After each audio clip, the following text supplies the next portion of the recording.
Hello everyone, my name is Jen and welcome to the Book Refuge.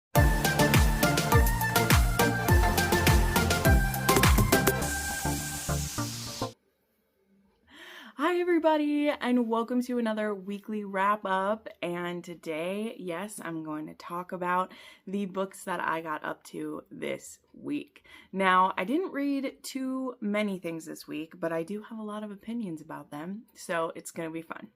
But before I dive into that, I would first like to welcome you to my channel. I'm so happy to have you here. This is the funnest part of my week, honestly, getting to sit down and talk about what I read the week before. And thank you to everybody who's been so encouraging about the heated rivalry updates at the beginning of each week. I don't have any of those this week because they didn't do any casting announcements, so I don't really have anything else to say except that I think the fun Tiki cat ad that Gizmo, Hudson Williams, and Caitlin Larson's cat is in a ad campaign for cat food, and it is adorable. It is literally adorable and it makes me so happy. And I don't have a cat, but my parents do actually have a long-haired like tuxedo cat. So I sent this to my dad and I was like, you know, maybe our cat deserves a treat. Maybe we need to get some of this. And my dad, of course, has no idea about heated rivalry or any of this stuff. My dad is so not interested in sports at all. He never has been.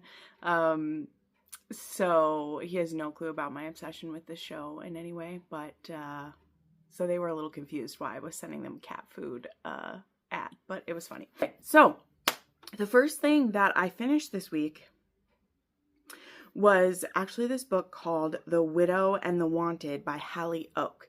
So this is one I was very excited to try. This is a new to me author, and this is a book that I mentioned in my August TBR that I really wanted to try.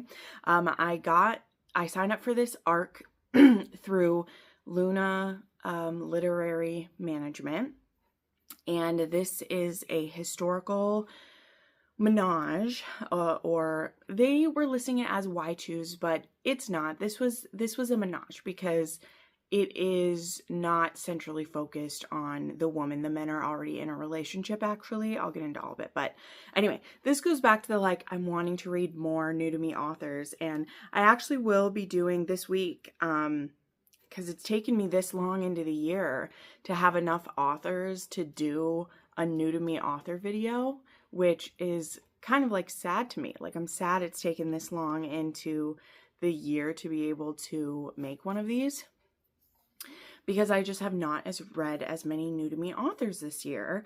And as I mentioned, I know I'm not trying to lament or retread the ground, but this year, the bulk of my new to me authors have come because of my Patreon or annotated books that people have asked me to do instead of me seeking them out.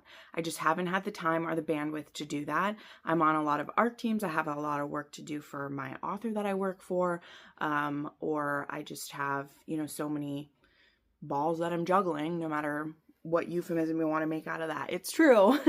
And I haven't done as many searching out of new authors as I have in past years. And that's okay. Priorities can be different, but it's something that I like to do, to try new to me authors, specifically indie new to me authors.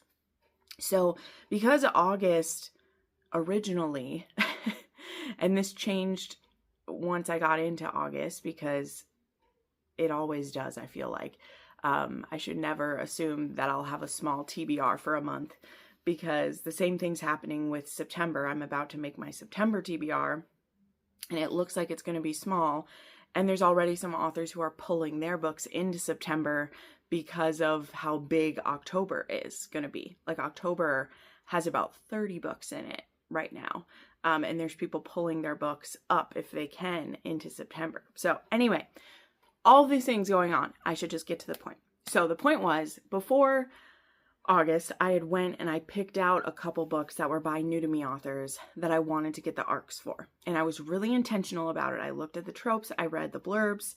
I made sure that if I get approved for this ARC, would I absolutely read it? Would I read it before it came out so that I could review it for this author before it was out? So that I wasn't just taking the ARC and then letting it sit there, like has happened with a lot of these, right? And that's what's been happening for me is I've been getting to a lot of my arcs, but I've been getting to them after release day, because they've been for authors that are really popular, or they're authors that I've been on their ARC team for years, so I'm not feeling as much of an urgency to get to their book right away, you know, because that's just it. Sometimes there's some burnout. So anyway, long run up, because you know that's how I do it. I got The Widow and the Wanted, and I wanted to get to it pretty quickly. So I did. And it took me a few days because it was pretty long, and I didn't want to just like rush through it. But this is it was billed as kind of a dark historical Western, and I would say it fits that, but a couple of caveats I would put out about it before I get into it is that if you're someone who, like myself, has read historical Westerns ever, right? Like, it isn't my most popular thing that I've read in historical, but you know, historical used to be, and still is, something that I really love reading, and I've read historical Westerns. Historical Westerns usually are a bit darker because they involve a lot of darker things. You know, they're usually post-Civil War. There are bounty hunters. There are gunslingers. There is racism. There is, you know, Native Americans versus the law versus cowboys. There is, you know, runaway slaves, maybe, if it's in Civil War time. So they're always a little bit darker, in my opinion. So it was interesting to kind of read how this was set up, and maybe it's just this author trying to be cautious about not assuming that their audience will have read those before, which is very smart. Again, I'm not critiquing how this author is laying it out.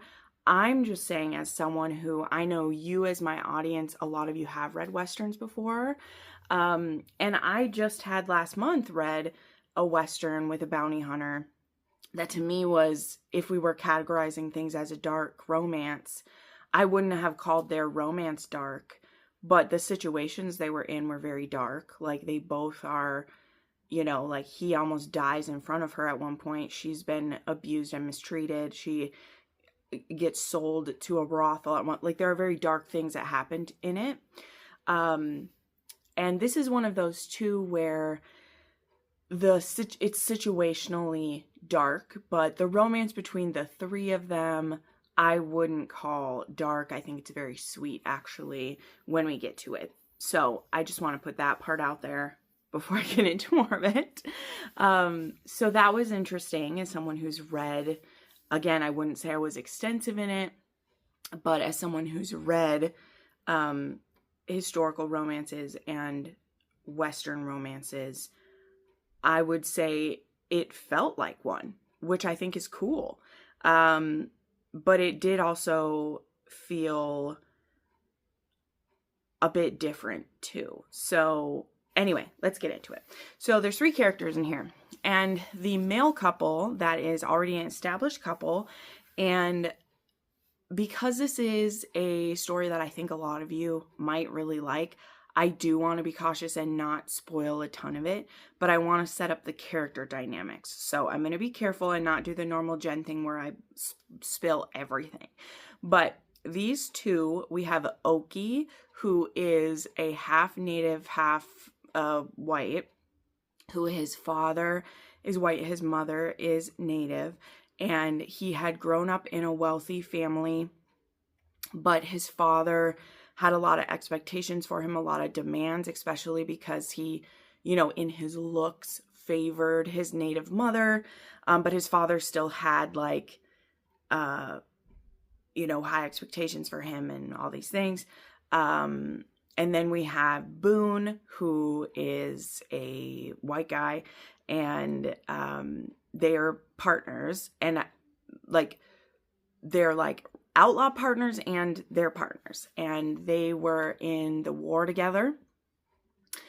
Oki was in a Native American like unit. It has a name. I don't have that written down in front of me, but he was in that unit. And they met in the war, and after they survived it together, they ended up traveling together. And so there's a rift between Oki and his father because of that, because his father wanted him to come home and like be part of the family, like business, I guess, which was like politics, which was weird because it's not like his father thought Oki could really be in politics, but he wanted him to like be again, and I don't need to spoil the whole thing, but the point is like his father wanted him with him under his thumb so he could prop him up as like, look at my civilized native son. Okay, let's put it that way. All right. Boone, even though he's a white man, he is uneducated, he's illiterate, but in any place that isn't where Oki is from, he's kind of seen as the more, accepted one of the couple because he looks like a regular white guy. There's no other way to say that. He looks like the accepted one. But actually, Oki's very educated and well-spoken, and Boone's a bit more of I'm saying this with love, he's a bit more of a hick. And he joined the army just because there was nothing else to do. But they both survived the Civil War, and now they are, they're called the Wild Aces.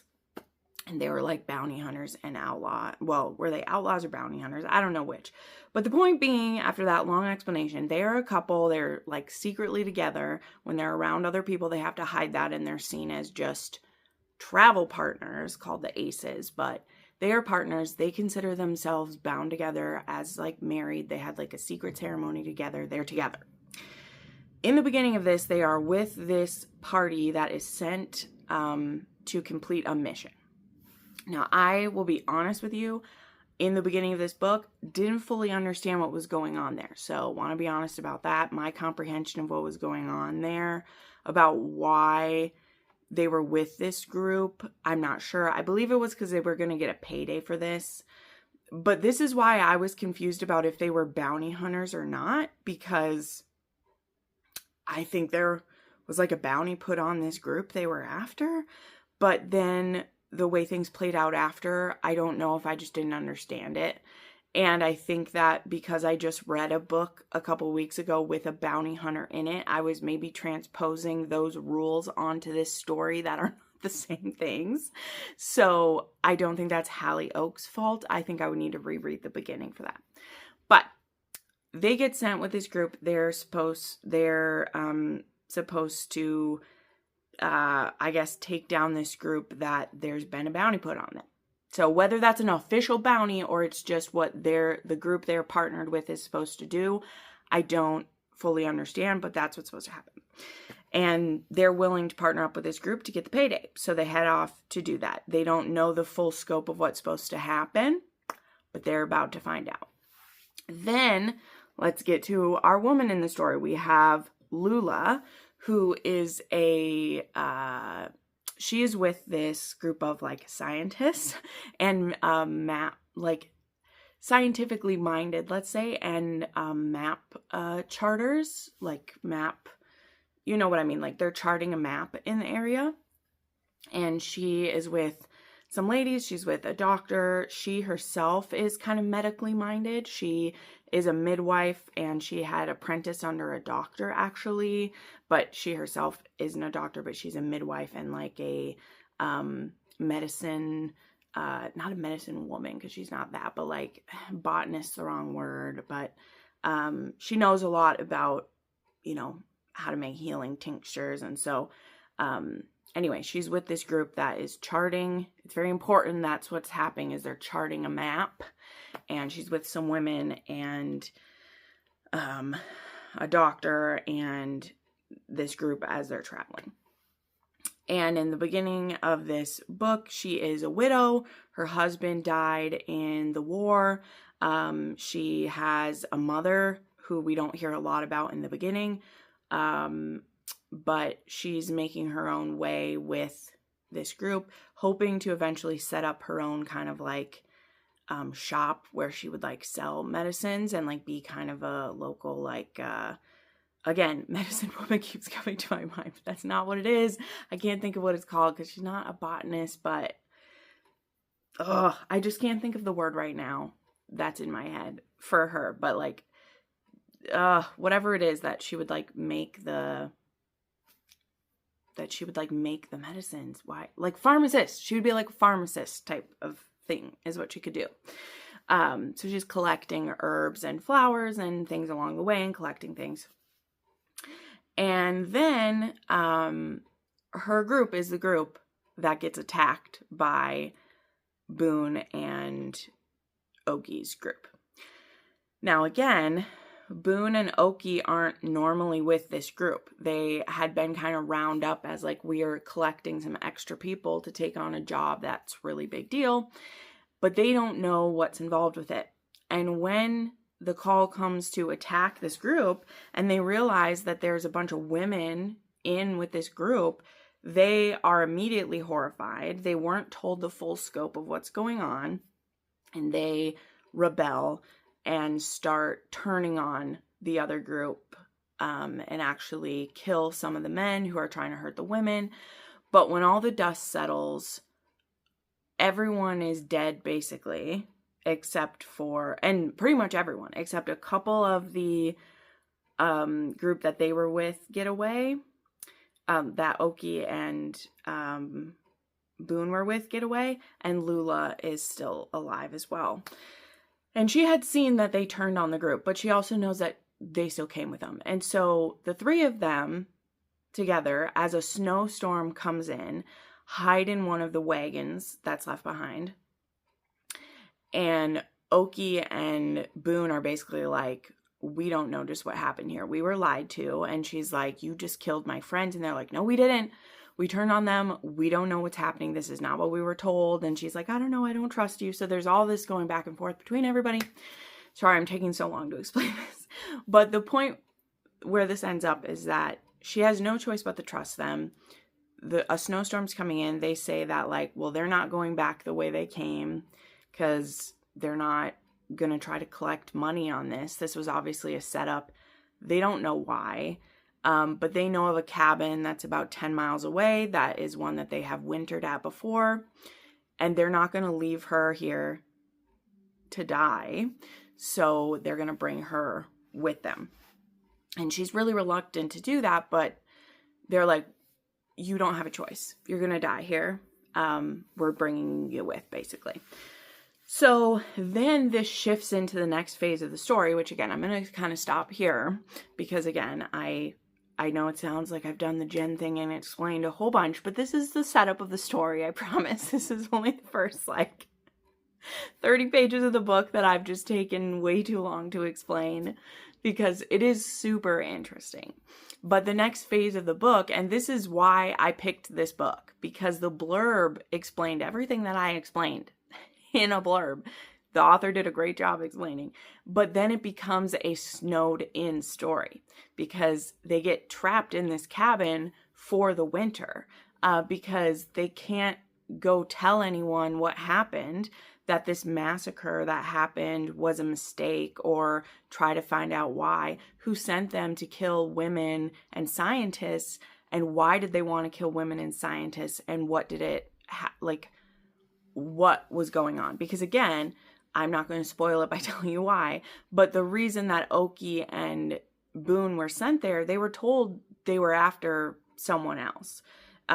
They weren't told there were women there. They weren't told that this was a map-making expedition. Like, expedition makes it sound bigger, but they weren't told that's what was happening. They thought they were hired to take out some bad guys, and they were going to get paid for it, you know, and they wanted to make some money for the winter time. But now all these people are dead, and they're going to need to piece together what happened. But remember how I said they weren't the only ones who survived. And now they're trapped for the winter, not able to tell anyone what happened. But anyway, while they're trapped in this cabin, you know, there is a secret that Boone and Oki are obviously keeping from Lula. And are they going to be able to keep their hands off each other? Probably not. So anyway, that is just the setup of this story. There was quite a few twists and turns. And just when I kind of thought, like, as I mentioned, is this really a dark romance? And again, I don't just mean between the three of them. I was like, yes, there was a massacre at the beginning of this book, but it was very quickly went over. And I was like, is this really that? There definitely are some dark twists and turns on the back half of this book, there are some darker elements throughout the story. There are a lot of people to contend with in this book. And overall, I thought this was very good. I was very interested in how Hallie Oak told the story. I think she may have taken on a bit too much with it. I felt like by the end of it that there was a lot of plot threads going on. It was a bit overwhelming at the end of this book. But I would absolutely read another one from her. And in fact, this is the second book in the series. They're each standalone stories. But this was the one that was available for an ARC read, and I was super intrigued by it. I believe the first one is an MF, and then this was an MMF. And it was a true MMF. This is a menage. So again, it's listed as a Why Choose Dark Historical Western. We're switching terms so much, and I just don't like it. I've made videos in the past that these terms mean things for a reason so that a reader can know what they're buying. To me, a why choose means a woman or man, whoever, but that they have multiple people to not choose between, but they're the focus of the story. And that's not what this was. This is a true menage. Everybody's together. Everybody fucks each other. Everyone is fucked by each other. And there is a all love each other dynamic by the end of this, even though Boone and Oki start the story as like the couple that's together. By the end of it, there are scenes where each couple in the throuple have scenes alone together, not just sexually, like emotionally together as well. So that aspect of the story was very well done. And this to me was a true poly menage story. So that's why I've spent this long talking about it. So maybe the author is selling it as a why choose dark historical romance because why choose is appealing to a broader audience lately. But to me, as someone who will always say like words mean something to me, this is an MMF historical romance, and I really liked it. Now, again, the plot got a little bit crazy. So I did end up giving this a 4-star.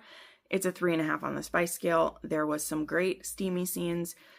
There's also a lot of trigger warnings. The author does a great job listing them all.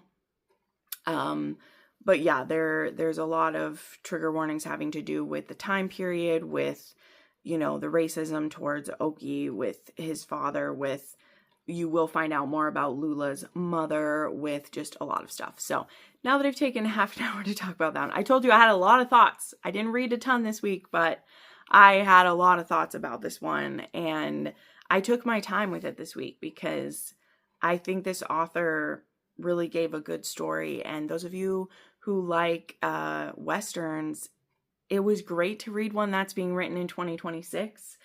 And I know not everyone wants to read a menage. I totally get that. But if you like dark Westerns or Westerns and you're not afraid to read a menage, I highly recommend you give this one a go. I think she did a great job. Okay, up. I had my little reread of Brian's Winter by Gary Paulson. Last month I reread Hatchet, and this month I reread Brian's Winter. Now, I made a teeny tiny mistake here because I thought I was reading these in order, and I wasn't. I don't know why I didn't check that, but I ended up getting the ebook copy of this because I had some credits, and like reading an ebook to me is just like easier than like reading this because I read my ebook in bed at night. But this one's technically like the third one because he did write not Brian's River. He wrote The River next, actually, which The River is what I'm going to read next. So I did do these kind of backwards, but for the way things play out, which I'll explain this in just a second, I guess it won't really matter that I switcherooed these, but this is technically in the Hatchet saga. This is like the third one instead. But because the way that this story goes is if you read Hatchet, you might wonder how there could be a second book because at the end of Hatchet, Brian gets rescued. Well, if you read River, which again, I will be rereading that one, but I remember it quite clearly.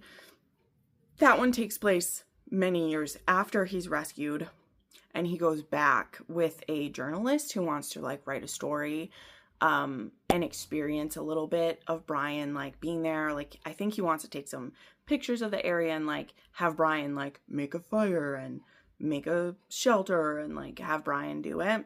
And Brian agrees to go there.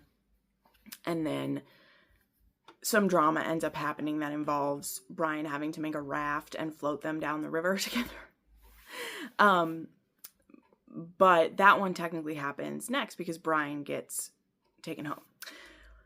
But the way that this book came about is Gary Paulsen says, as he loves to share his little like notes, and this isn't me being sarcastic, I love that he shares this insight, especially because these books are so like older at this point. Like, this is 30 years old. This one came out in 1996, and he shares that like he gets all these letters, which is so fun, of people asking him what would happen if he hadn't been rescued. Would he be able to survive a Canadian winter? And so because Gary, you know, is a writer and loves the thought of what if, he was like, you know, let me play that out. Let me see what would happen. So it's so cool too, what I say, because, or what he said here, because I think that is so often what inspires a lot of fanfics is the question, what if? And the difference between what a fanfic is and when an author writes a new story is like, it's their canon and they can do what they want. But what just absolutely tickled me pink is that Brian's Winter is literally a 30-year-old what if fanfic of his own story. Because this technically kind of changes story a bit, because if I remember correctly, at the end of this story, which I'll come back to in a second, Brian meets someone. He meets a family who, in this version of how things play out, if he hadn't been rescued in Hatchet, he gets rescued in a different way in this one. He meets a family in this one. And in The Hunt, which happens later, that family still exists in the world. So that's as if Gary Paulsen continued down the tract of this world actually happened. So it's so fascinating to me how like he played out his own like what if stories and everything like that. So anyway, but for the purpose of this story, reading from his words again, he said, it is necessary to shift the idea left by Hatchet and suppose that although Brian did retrieve the survival pack from the plane, so that happened like 52 days into Hatchet, he finally gets up the nerve to, he uses his hatchet to hack a hole in the end of the plane that's sticking up, and he dives in and retrieves a pack that has like MREs and fishing line and a gun in there and stuff to make a bow and matches. Like, it has a bunch of stuff in it. But it also had a rescue beacon. So when he pulled out the pack, it turned on a rescue beacon and he was found within 48 hours of that pack, right? So the only thing that he changed for this story is that there was no radio signal. So he doesn't get rescued at the end of Hatchet. Other than that, I hope I have remained true to the story in Hatchet that this book will answer the question of Brian's winter survival. It is important to note, however, that his previous knowledge was vital. He had to know summer survival to attempt living in the winter. Had he been dropped in the winter with no previous knowledge of hunting, surviving, and no education gained in the School of Hard Knocks during the summer, Brian probably would have died no matter what his luck or abilities. So, and that makes total sense if you read Hatchet, because of all of the things he learned about the patterns of the animals and listening to the small changes of like when the animals are making noise and when they're starting to change their patterns, meaning he should do something different. He becomes very sensitive to that. He starts to try to, honestly, blend into how they live, to help that infer what he should do. So anyway, back to this. This is another case of like, it makes me very anxious reading it, even though I know it works out. And in a lot of ways, it's very fantastical because, again, I have to remind myself over and over that he is, and that it is just almost impossible for me to imagine a 13-year-old downing a moose and, making, like, skinning a moose. Like, just so many of those things are fantastical, but it still makes me anxious when I'm seeing him go through those things. But again, like I said of Hatchet, I'm just reminded, like, why I have such a love of survival stories and, like, man against the elements, and not just against the elements, but like man with the elements, man's respect and fear of the elements. And there's the real shift in this one where, and it almost like tears you up a little bit. Like, I like shared this actually in my Patreon vlog when I was reading it, is like one of the first times, and not the first time he's killed an animal, because he's killing an animal to eat. He's aware of that. He must do that. He has to have the protein from an animal. He knows that the best way that he can respect the life of the animal he's taken is to use every single piece of it. He will find a way to make use of the bone, of the hide, of the tallow, of the marrow in the bone. He knows that he has respect for that animal, but still he has a great disturbance for killing such a powerful, strong animal, and it greatly hurts him. And he says it almost makes him sick to have to do it. And I think that is very true. And not just because he's young, but because he is, you can see that like empathy in him, that he's like, how am I better? Like, why should I get to survive, and this animal should die, right? And it is, it reminds me of another classic story by Jack London. It's The Law of Tooth and Fang. Like, the strongest survive. And Brian knows if he doesn't get smart, if he doesn't learn the lessons that nature is teaching him, when he fails, when he succeeds, like if he doesn't learn the lessons, then he'll die, and he will feed whatever animal is smart enough to get a hold of him, And I don't know, there's just something very like simple about these stories. They're very short, but I can tell, especially as an adult, the thing that comes through is the fact that Gary Paulsen has spent so many years out in nature, because you can just feel that the forest is a living, breathing thing around Brian, and he's just trying to eke out his existence with the least amount of disturbance to it as possible, But the one thing that is like so beautiful, and this will make me cry a little bit, is that, there are the questions where he's like, what am I like surviving for? Right.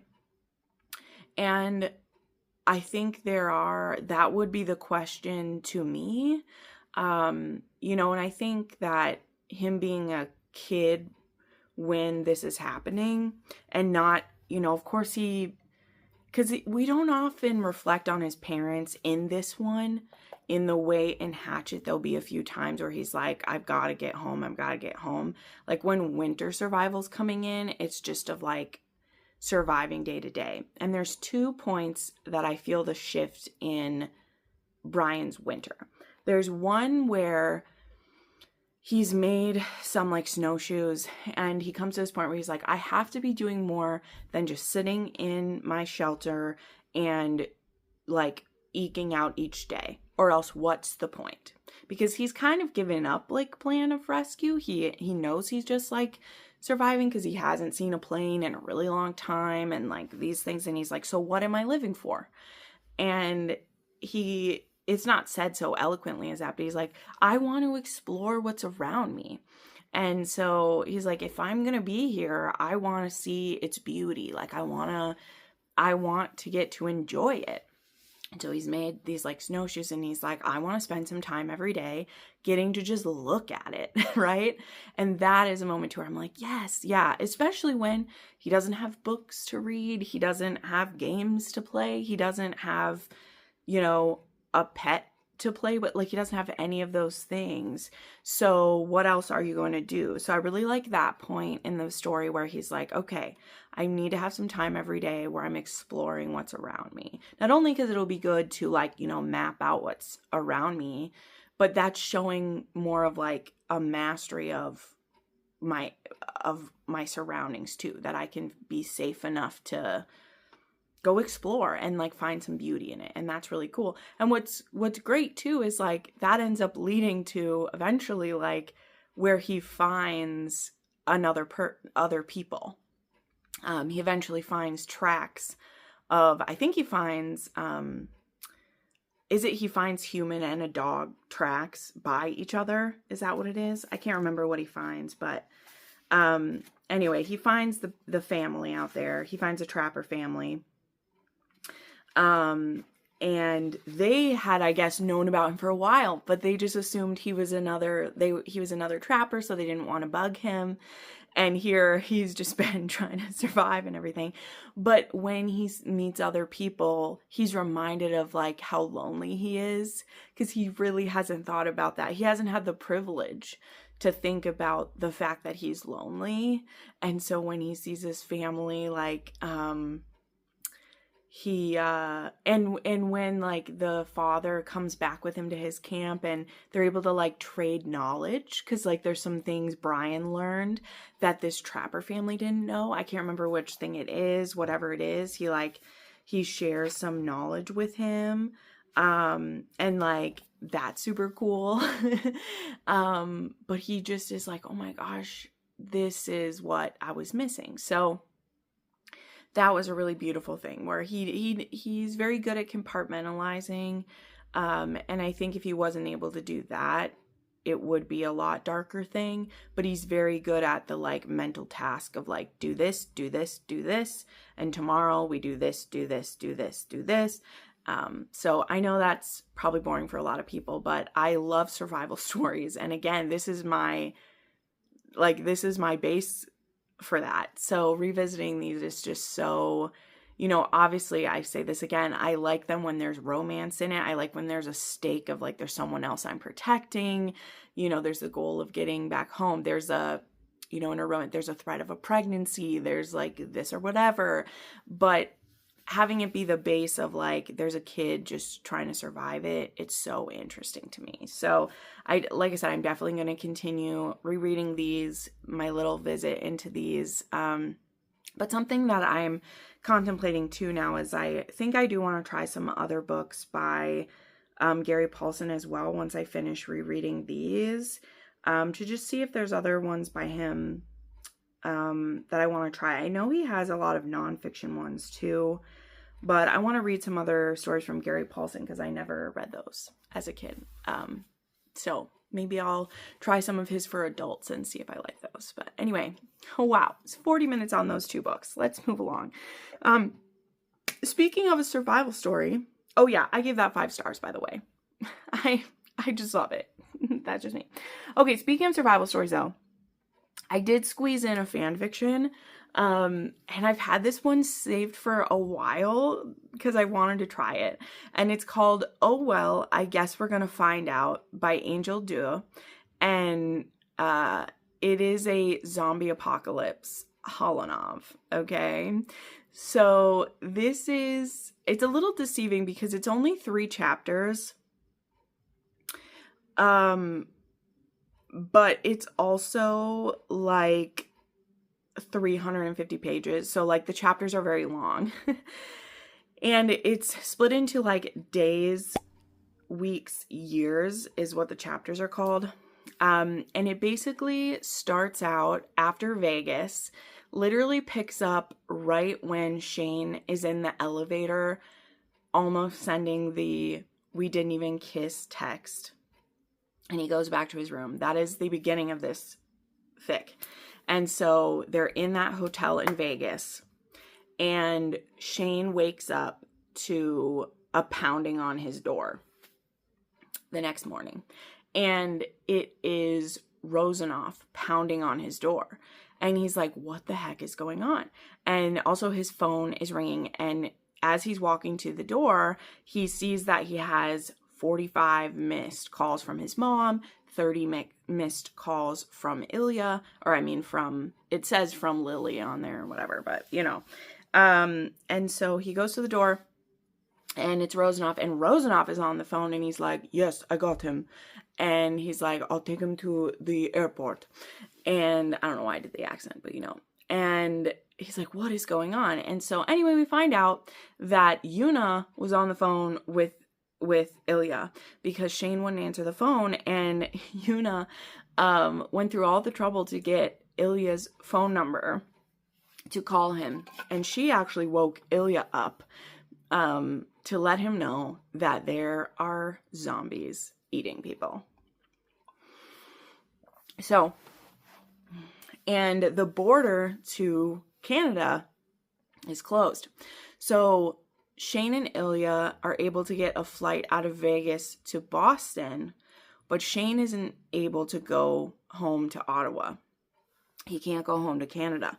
So this fic is basically about, and I really won't go into the whole thing. There's just a couple things that I'll stick on because I got 2 other books to talk about, and somehow I talked about those first 2 books for so long.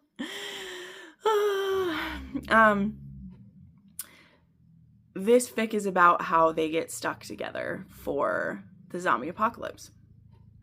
So, yes, they're able to go to Boston, and Shane basically is in Ilya's apartment with him for the first few weeks of the apocalypse.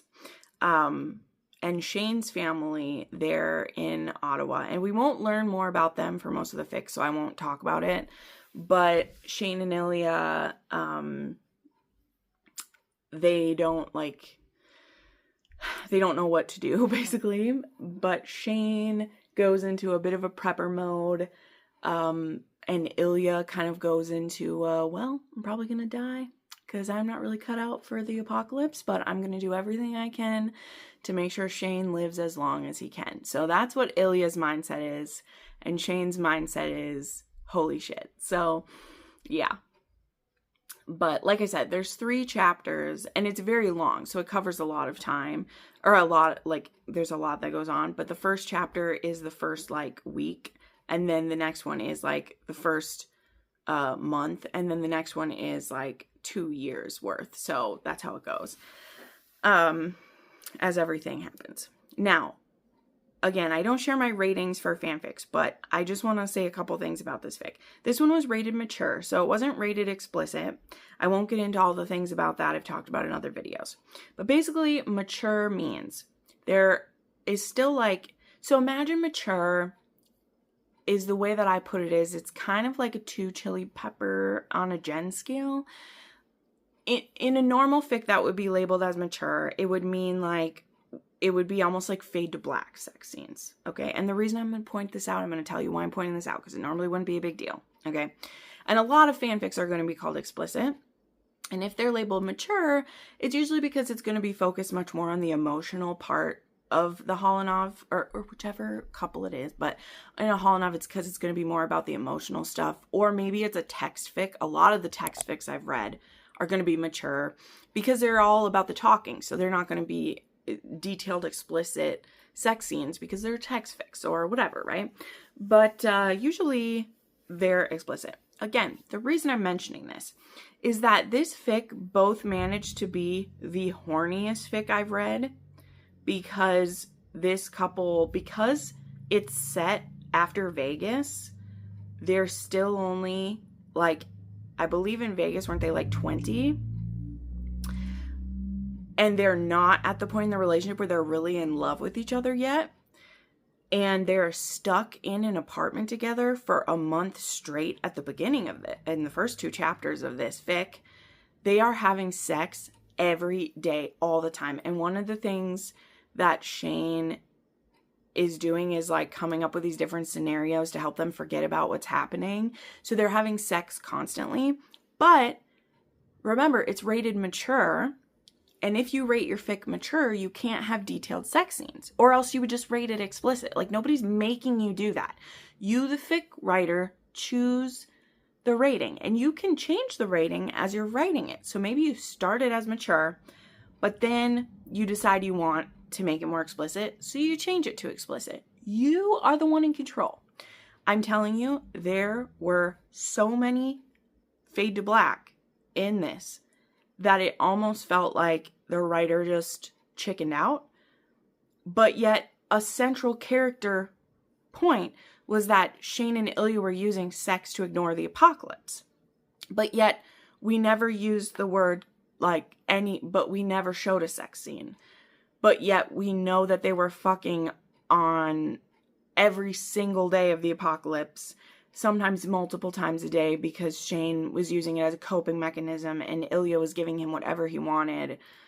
And sometimes they were playing games, like free use games in his apartment. So that's the only reason I bring it up, okay? I'm not saying I needed it to be that. This fic author chose that was a part of the story, is that they were toxic relationship where they were using each other to stuff their feelings down, but yet they never showed a sex scene. So it was just constantly these fade to black, and Shane used him to forget his problems, and he used him for free use that day, and he let him do this to him, and he took him apart, and they were just constantly fading to black all the time. And so by the end of this fic, I was kind of like, how is this simultaneously the horniest Shane and Ilya I've read in a long time, and the cleanest at the same time? So I'm just saying, why did you choose that as their character depictions if you also weren't going to write a single sex scene at all? So it just felt like a cop-out. That's my point in pointing it out, is that why did you pick them to be that horny if you weren't going to write any at all? I'm serious. There's only implied sex scenes in the entire fic. So I noticed those things, and I'm like, why did you do that then? It's dumb. So I had to rant a little bit because you didn't have to do that. And this is an apocalypse fic, and it was exciting enough without you doing that. So, anywho, there you go. All right, moving along here. Vicious Obsession by Mila Kane. This was one of the few Mila Kanes that I didn't get an arc for. I missed out on the arc of it, and it ended up being fine because this one came out in, I think I had it, it came out in June is when it was. Let me look here. Yeah, it was June, and I missed out on it back then, so it's totally fine. But I had wanted to read a book that wasn't on, it was on my TBR from then. I wanted to read an older one. So I won't talk about this one too much. I know I've said that and we're 50 minutes into the video, but this was What Are We At? Book 5 in the Hade Harbor series. And this one is Brody and Selena. This was a step-sibling romance. Selena was friends with, I think, Winter from a previous book. Now, I don't remember this situation very much because it's been a while now since it happened. But Selena had been kidnapped and assaulted, and a video was taken of it. And it caused her to go into a bit of a mind spiral about it, which is completely understandable. I feel so bad for her and just everything that happened. And just everything that happened to her. But she's in a very unhealthy place. And then we have Brody and his brother Cal. Their father marries Selena's mother, and they all get moved into the same place. And Brody, he's British and stuck up, and him and Cal end up on the hockey team. And the father is like, you need to keep your new stepsister in line because I hear that she's trouble and I don't want her causing any trouble for the family. And it's like, okay, so you're making her your son's problem. Okay. Oops, except for the fact that there was actually a party already that he went to, and they ended up kissing once already. And now she's living in the room next to his, and he ends up trying to bully her into behaving, and it's gonna get toxic and go from there. But the one thing I will say is that Mila Kane in these, she's one of only like 3 authors that I still read their bully romances, because she will write these bully romances where I'm sure I don't want to keep reading, but then when her bullies flip the corner, they're so good, and I just love reading them. And this was absolutely one of those where I was like, there's no way she can make me like this guy after a couple certain things he does. And then by the end, I was like, yep, I like him a lot. So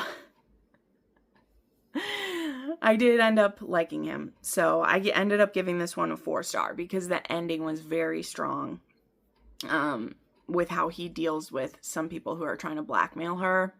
I really liked it. So I gave this one 4 stars. But definitely check the trigger warnings for the stuff that happened to Selena and everything, because it was pretty intense. Okay. And then the final book was another reread, and it was The Escort's Tale by M.J. Edwards. So this is a book that I've talked about on the channel multiple times, but it was originally a book that I read for my Patreon 2 years ago. I think I checked it. It was read for a menage romance is what I read it for. And I just reread this one to annotate it for my annotated pre-order. And I love it so much. I was nervous about if I would still like it as much, because, you know, some books, you talk about them more than you remember them, you know, and you're just unsure if it's going to hold up. This book absolutely held up for me. This one is about this guy named Jasper. He goes by J.D. Pierce. He is an escort, and he often does cuckold fantasies or acts out different fantasies for his clients. And he gets this referral to help out this married couple where the husband 18 months ago had a spinal cord injury where he's not able to have a fulfilling sex life with his partner anymore, and it's causing strain in their marriage. And so the wife has called him and asked if JD will come and do a scene for them. Now, JD is a little bit nervous about this, and he ends up actually talking with the husband first, and making sure that all's good, you know, because he's like, it's one thing to do like a cuckold fantasy, but when you are, you know, he doesn't say this to him, but in his mind, he's like, it's one thing to do a cuckold fantasy when the man is like really into it, but when it's this guy who his body parts aren't working because of an injury, I don't want to be there to humiliate this person because of his disability, right? But Nick is the other hero's name, and he's like, no, I really want to give this to my wife. Sex was a big part of our relationship, and I just want to take care of her that way. It's very important to me. And so Jasper is like, all right, we'll see how it goes. So he goes to meet them, and honestly, he's like, wow, this couple is gorgeous. He thinks Nick is beautiful. He thinks Alethea is beautiful. And he ends up, this first scene that he enacts, he's like, he tells Nick, you know what pleases your woman the most? I want you to tell me what to do to her. And so he really kind of in this first scene has Nick be like, he's a proxy for Nick's hands and dick and all of these things. And it actually leads to a situation where, because Nick's, like, it's so weird to say, but Nick's dick still works. He just can't feel it. And so it leads to him feeling like disconnected from that body part. And that's what a lot of the that's what a lot of the issue is in their relationship, is not being able to feel the sensation of what's happening, right? But he ends up having kind of this like emotional climax instead, because the pressure to please his wife like isn't on him. Like JD is fulfilling that part. and it's so, like, it's so emotional. And so I was just, anyway, I won't go through the whole story. This is really short. It's novella length, honestly. But this book still got me emotional, and it's so crazy because it is so horny, and it's so funny because Nick is such a bro at the same time. Like, he's such a, like, some of the words that he uses and the things he says, like, he's such like a bro dude. And even as he's like discovering his sexuality too, because this does become a true MMF as well. Like, eventually they both start dating JD. Like, they ask him to be their boyfriend, and they both go on dates with him. Like, it's really sweet. It happens really fast because this is a MMF, but at the same, or because it's a novella, but it also makes sense because of how emotionally charged their first couple of sex scenes are together. It truly unlocks something, and like, I understand why, even though this is fantasy, even though this is like, I mean, this is a romance fantasy, it also makes sense that they are all so immediately connected, and it almost feels real, because if you found this person that unlocked something for you that you thought was gone forever, and you have a sexual release from it, I can understand why you would be like, I am into this dude now. And he's also kind and good with my wife, and it has brought me and my wife closer together again. And now we just don't ever want you to be away from us. Like, this is it. Like, us together, this is it. And so it works in this context of this story. And honestly, even revisiting this 2 years later, it works just as well the first time. I still got like choked up multiple times when, particularly, I'll tell you the one scene that does it. There's a scene with just Nick and JD together where they're having a like date together, and they're talking about what the like emotional orgasm that Nick had was like. You know, Jasper's like, well, what did it feel like? Where did it, you know, he's like, if you can't feel it in your cock, like, where did you feel it? And he's like, honestly, I felt it. He's like, I feel like such a dope. He's like, I felt it in my heart. He's like, I felt it all over, that like we were having all this pleasure together. And he's like, the previous times when, you know, I could get turned on by my wife, but watching her touch my dick, which again, he can get fully aroused still, but he can't feel it. So there's this line where he said, he's like, it feels like a dead thing. And having her touch it, oh, it's gonna make me cry, you guys. He's like, it sullies her for her to touch me. And JD hears that, and he's like, oh, don't say that. You know, like, he's like, I want to, and in his head, he's like, I want him to tell me what he's feeling, but like, that is so heavy. And later on in the relationship, a little bit later on too, Nick makes a joke about his like dead dick or whatever. And Jasper is like, please don't insult my boyfriend's dick. And Nick is like, I'm just kidding. You don't have to make it so heavy. And he's like, I don't think you're kidding. And like, I'm really attracted to you. So please don't do that. Like, we're not gonna do that anymore. Like, I find you very sexy, and I find your dick sexy, and it's not dead to me at all.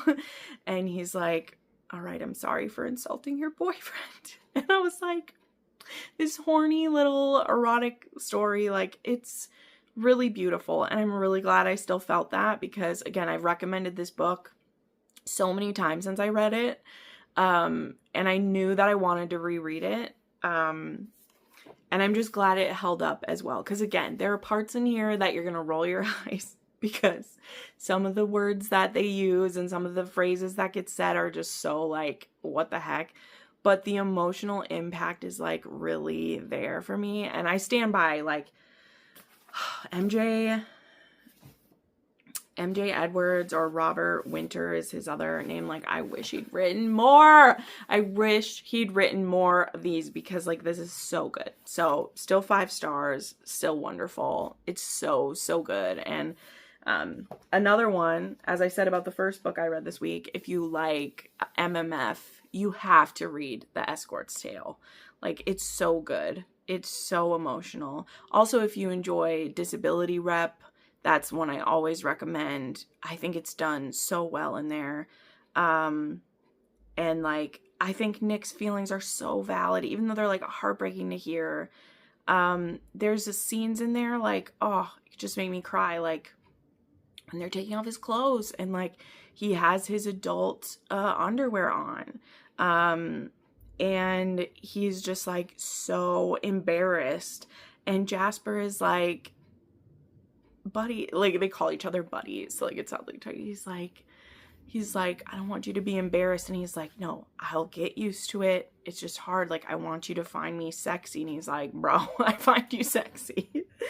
But you know, like things like that, where of course that would be embarrassing when you'd lived like 37 years of your life fully in control of you, and now you can't control your bladder, and you can't control when you can't control any of those things anymore. That would just be hard. But anyway, okay, see, I told you 5 books, I would still have a lot to talk about, because it was a great reading week. It was so interesting, things to talk about. So, yeah. But anywho, thank you so much for being here with me. If you made it all the way through, please make sure you've given this video a thumbs up. Make sure you like this video. Make sure you're subscribed. It means so much to me to have you here. And we will see you next week, everybody.